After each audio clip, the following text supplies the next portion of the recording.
बीड जिल्ह्यासह संपूर्ण राज्याला हादरवून टाकणाऱ्या मस्साजोगच्या सरपंच संतोष देशमुख हत्या प्रकरणात आता एक अत्यंत धक्कादायक आणि खळबळजनक माहिती समोर आली आहे। गेल्या 1.5 वर्षांपासून हे कुटुंब न्यायाच्या प्रतीक्षेत आहे, परंतु आता संतोष देशमुख यांचे बंधू धनंजय देशमुख यांनी पोलिसांच्या कार्यक्षमतेवरच प्रश्नचिन्ह उपस्थित केले आहेत। फरार आरोपी गावात येतो, कुटुंबाला भेटतो, परंतु पोलिसांना सापडत नाही, असा गंभीर आरोप त्यांनी यावेळी केला आहे। आज आपण या प्रकरणातील कोर्टातील घडामोडी, उज्ज्वल निकम यांना हटवण्याची मागणी का होते आणि फरार आरोपी कृष्णा आंधळेबद्दल झालेला नवा खुलासा हे सविस्तरपणे जाणून घेणार आहोत। नमस्कार, मी संकेत आणि आपण पाहत आहात मुंबई आउटलुक। संतोष देशमुख हत्या प्रकरणातील मुख्य आरोपींपैकी एक असलेला कृष्णा आंधळे अद्यापही फरार आहे। मात्र काल बीड जिल्हा न्यायालयात सुनावणीसाठी आलेले धनंजय देशमुख यांनी माध्यमांसमोर बोलताना एक मोठा खुलासा केला। त्यांनी दावा केला की फरार असलेला कृष्णा आंधळे एकदा दोनदा नव्हे तर तब्बल 3 वेळा गावात येऊन गेला आहे। इतकंच नाही तर तो आपल्या कुटुंबालाही भेटून गेला, याची माहिती CID ला सुद्धा आहे, असा दावा धनंजय देशमुख यांनी केला आहे। जर आरोपी गावात येतोय तर पोलीस त्याला पकडण्यात अपयशी का ठरत आहेत, असा प्रश्न देशमुखांनी यावेळी उपस्थित केला। कृष्णा आंधळे हा अतिशय चालाख असून तो मोबाईल वापरत नाही, ज्यामुळे त्याचे लोकेशन ट्रेस करणे कठीण जात असल्याचे पोलिसांकडून सांगितले जात आहे। हे आरोपी शैतानी वृत्तीचे आहेत, आमच्या कुटुंबाला त्यांच्यापासून धोका आहे, अशी भीती धनंजय देशमुख यांनी व्यक्त केली आहे। त्यांची मागणी आहे की कृष्णा आंधळेला लवकरात लवकर अटक करून त्याची जिल्हाभर धिंड काढली पाहिजे।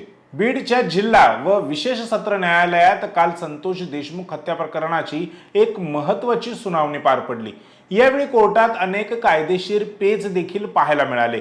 आरोपी क्रमांक 3 ते 7 यांनी एक मोठा पवित्रा घेतला आहे।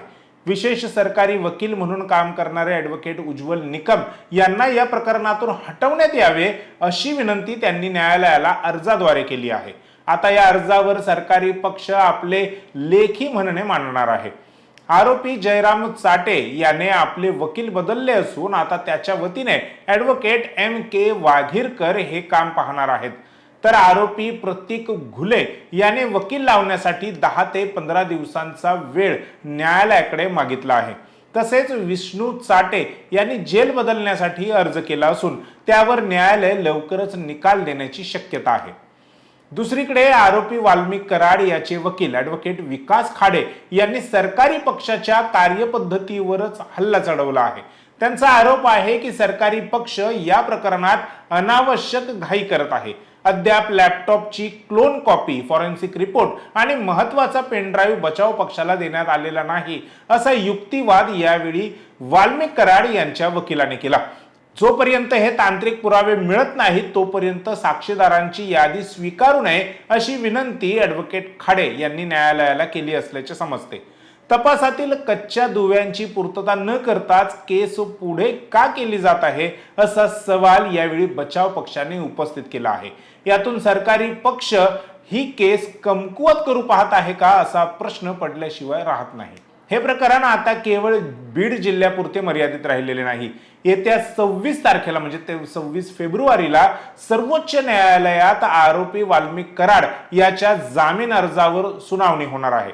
मात्र देशमुख कुटुंब मागे हटायला तयार नाही। त्यांनी आधीच सर्वोच्च न्यायालयात कॅव्हेट दाखल केले आहे, जेणेकरून त्यांचे म्हणणे ऐकल्याशिवाय कोणताही निर्णय घेतला जाऊ नये। एका तरुण सरपंचाची हत्या होते, 1.5 वर्ष उलटूनही कुटुंब न्यायासाठी वणवण फिरत आहे आणि फरार आरोपी पोलिसांच्या हातावर तुरी देऊन गावात फिरतोय, हे दावे होत आहेत। आता 6 मार्चच्या सुनावणीत काय घडते आणि 26 तारखेला सर्वोच्च न्यायालय काय निर्णय देते, याकडे सर्वांचे लक्ष लागले आहे। पोलीस खरोखरच कृष्णा आंधळेला पकडण्यात हलगर्जीपणा करत आहेत का आणि सरकार स्वतःच सरपंच संतोष देशमुख हत्या प्रकरणात बचाव पक्षाची केस मजबूत होईल यासाठी काम करत आहे का, या प्रश्नांवर आता सर्वत्र चर्चा सुरू झाली आहे।